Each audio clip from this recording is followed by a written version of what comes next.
Coming up on Current OC. Tonight, we're giving you a late but spirited Halloween-themed broadcast. We'll also show you exactly the level of dedication required to be a part of our crew team.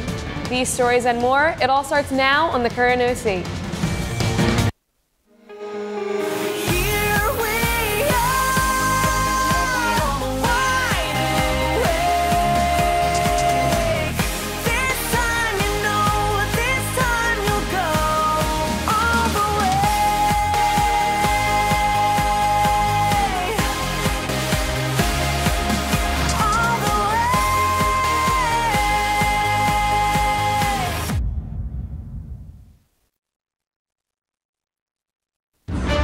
From the OC TV studios along 6th and Atlantic, Raider Nation's leading news magazine starts now in high definition.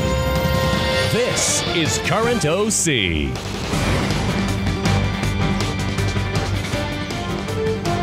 Hello and welcome to the Current OC. I'm Taylor Fusco. And I'm Jenna Wilkinson. We hope everyone had a great Halloween. But since we seem to skip Thanksgiving these days, before we roll over into the Christmas bonanza, we want to enjoy some spookiness for a bit longer. Last year, the reboot of the iconic character Pennywise the Clown hit the movie It and grabbed attention of millions across the nation and cashed in at the box office. Now, another iconic villain, Michael Myers, is returning to cinemas this year, following a slew of recent subpar sequels. So a new film, picking up after the first Halloween and ignoring all subsequent sequels, has hit movie theaters. The film Halloween 2018 is already a proven box office hit, but does it deliver our scares?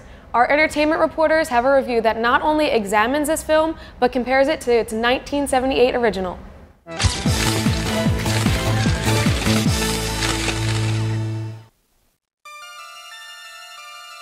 Happy Halloween, everyone watching the Current OC.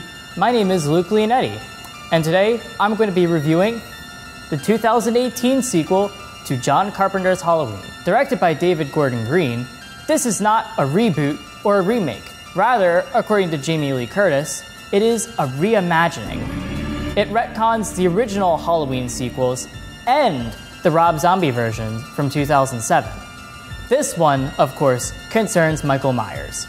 40 years after the original murders, he escapes another mental institution to go on another rampage to Haddonfield, Illinois, to once again murder Laurie Strode. However, Laurie finds out about this and doesn't run or hide. Instead, she decides to band together her daughter and granddaughter to try and fight off the spirit once again.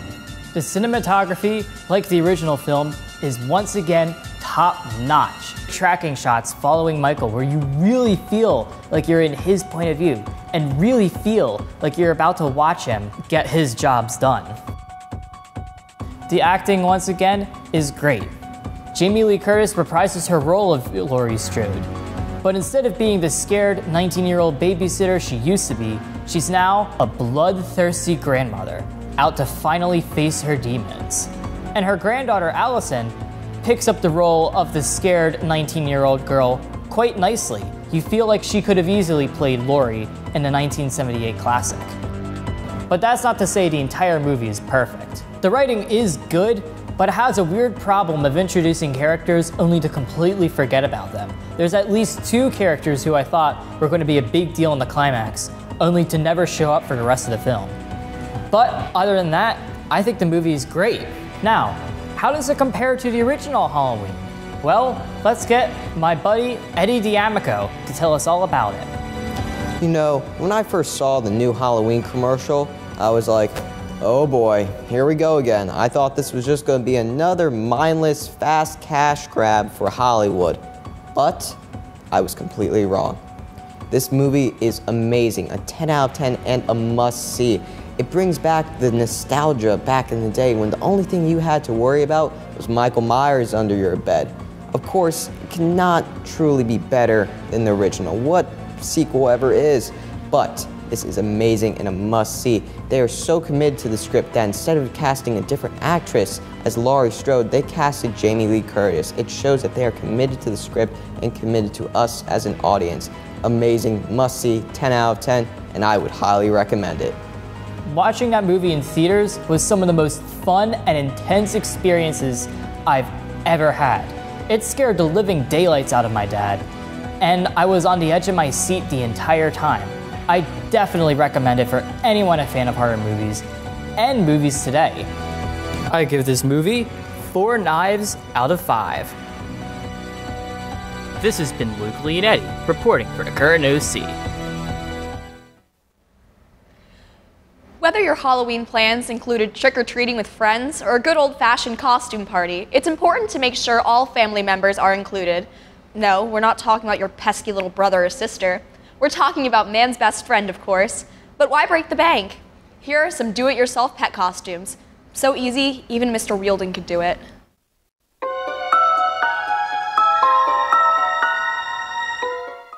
Last Halloween on the Current OC, we showed you how to make costumes for yourself. This year, we're going to show you how to make them for your best friends. To start your Beanie Baby costume, you'll need scissors, glue, a hole puncher, string, and a black marker. First, glue your white and red pieces together. Fold it in half. Draw a heart. Make sure it hits the edge where you folded it so your heart stays in one piece. Then, cut it out. After that, get another sheet of white paper and draw the Beanie Baby logo. Then, cut it out. Glue them front and center on your heart. After that, open up your heart, write your pet's name, date of birth, and some cute facts. Punch a hole in the top. Use the string to tie it to your pet's collar. And you're done. Now on to the next project. Our next costume is a bat. You'll need a large piece of cardboard, black paint, a paintbrush, scissors, a pencil, and string. First, get your large piece of cardboard and pencil. Draw bat wings to fit the size of your dog. Grab your paint and paintbrush, then cover the top side. After it dries, cut it out. Then paint the other side. Thank God my co-reporter is an artist, because I'm no Picasso. We also attached this for support. After that dries, get your string and scissors. Then weave your string through like this. This has been Allie Jane Rubel And Ben Wiley, reporting for the Current OC.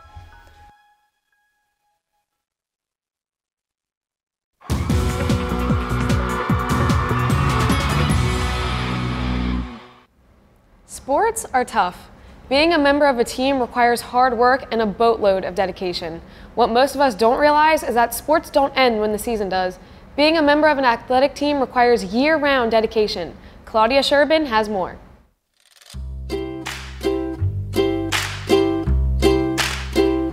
Over the summer, some people catch up on sleep, relax, work, or enjoy their time off. However, our Ocean City High School athletes have been putting in the work from extra hours in the weight room to waking up early for morning runs, all in preparation for a successful season. What is the benefit of training year-round? The biggest issue, especially in our sport, is that as you fall out of shape, you struggle to keep up with the competition. So by training year-round, essentially what you're doing is you're keeping yourself in a position to be competitive on the highest levels at all times. When do you start training for your season? Second week of September for a 5-minute race at the end of May. What does your training entail for the year? It's a mixture of boat training, so actually being out in boats, racing within there, and then indoor training on the ergometer or the death machine, and weight training either at the school or at a local gym. Although it is very time-consuming and tiresome, the outcome is rewarding and our athletes love what they do. Therefore, they keep dedicating themselves to their season. Each individual works hard towards what they are passionate about. Whether it be singing, cooking, running, or swimming, the dedication is required. When you find your passion, you are willing to spend time to improve. We encourage everyone to get involved and dedicate their time to something they love. This has been Claudia Sherbin reporting for the Current OC.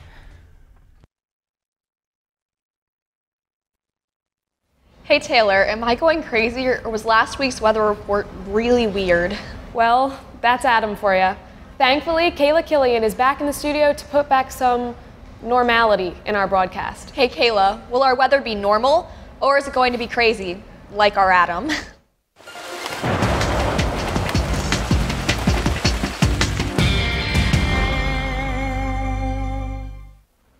Good evening, ladies and gentlemen. I think that Adam did just fine last week. Here at the Current OC, we'd like to wish you a happy Halloween and hope that you went out if you went trick-or-treating and got all of the king-size candy bars that you wanted. If you take a look at our radar today, you'll see we have lots of precipitation that are moving out towards the sea, but none in our area right now, so we will be okay for the moment. On to our local conditions. In Ocean City, we are at 63 degrees, which is a nice, cool, crisp temperature that isn't too hot, but also isn't too cold. And our wind speeds are at 11.0, which isn't too bad. So I'd say we're in pretty good shape right now. On to our area temperatures.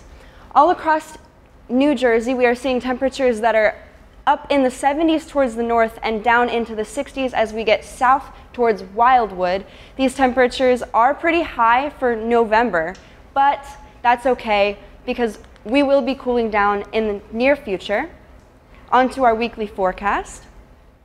If you take a look at today, you will see that we are 69, and we do have a chance of showers later on in the evening, so keep that in mind if you're heading out to the game tonight to support our Red Raiders. On to tonight, we are seeing heavier rain. Into the rest of the week, we will be seeing lower temperatures down into the 50s. We will be dropping with some chances of showers out throughout the rest of the week. And onto the rest of the week, we will be seeing not too high temperatures, but maybe some showers, but we will be okay for our 2-day week next week.